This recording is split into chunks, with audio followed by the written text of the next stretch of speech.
Hey everyone! Welcome back to your go-to place for all things coins and collectibles.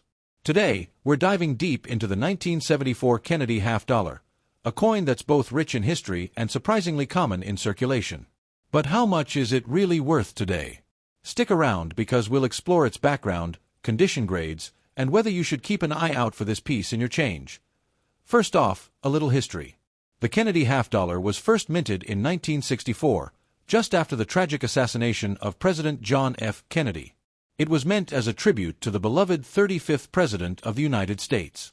Fast forward to 1974, the coin still features the classic profile of Kennedy on the obverse, designed by Gilroy Roberts, and the presidential seal on the reverse, designed by Frank Gasparo. Now, the 1974 issue is especially interesting because it was the last year before the U.S. Mint switched the composition of the half-dollar to copper-nickel clad, the same metal mix you find in quarters and dimes today.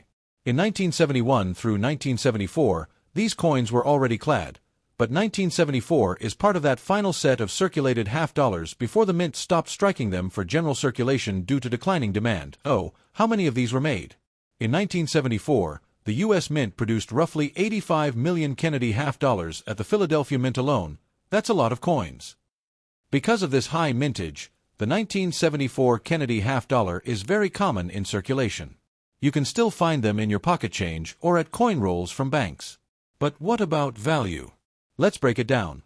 Cut to host holding several 1974 Kennedy half-dollars circulated coins are coins that have been used in everyday commerce, meaning they show signs of wear like scratches, faded details, and surface marks.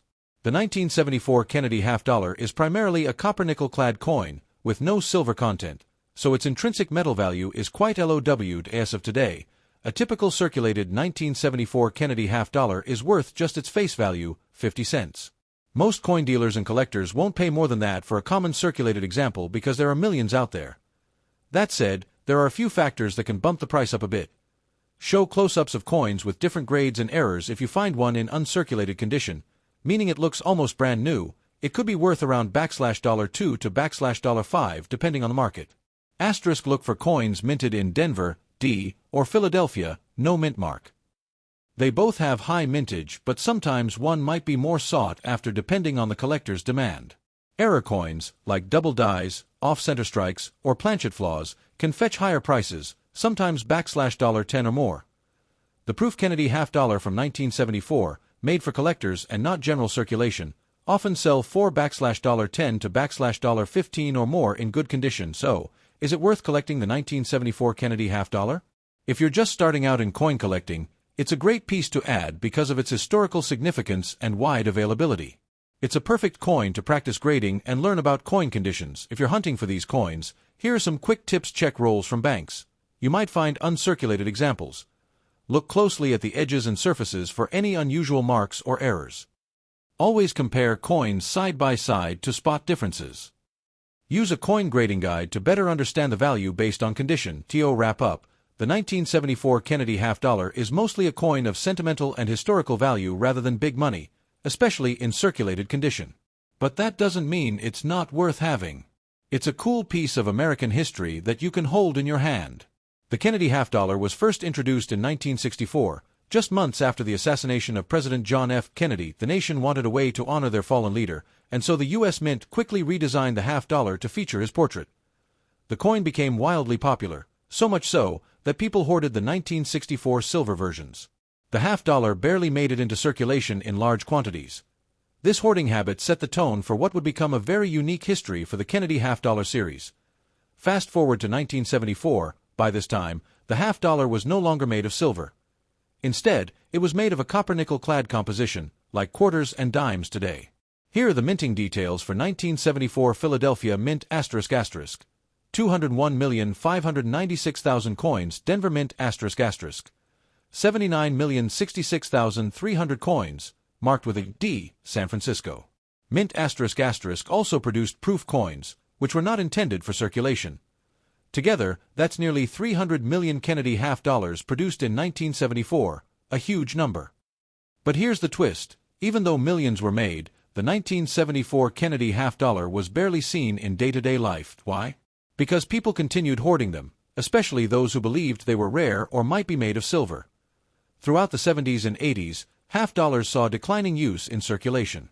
They were still produced in large quantities, but more and more they ended up in coin collections in piggy banks or forgotten in bank vault stores rarely used half dollars in change. Most cashiers didn't carry them. Over time, these coins quietly disappeared from daily life, even though they were technically still circulating. Now, collectors have always kept an eye on the 1974 Kennedy half dollar because of a few interesting points. One of the most famous errors is the 1974 D double die obverse. This error shows a clear doubling of the lettering, especially on "In God We Trust" and "Liberty." If you have one of these in good condition, you could be holding a coin worth hundreds of dollars. But even regular circulated coins, if in excellent shape, are appreciated for their historical value. Oh, what is a 1974 Kennedy half dollar worth today in circulated condition? Most circulated coins are worth around face value, 50 cents. But here's the catch: if it's in uncirculated, MS, condition, it could fetch $2 to $5.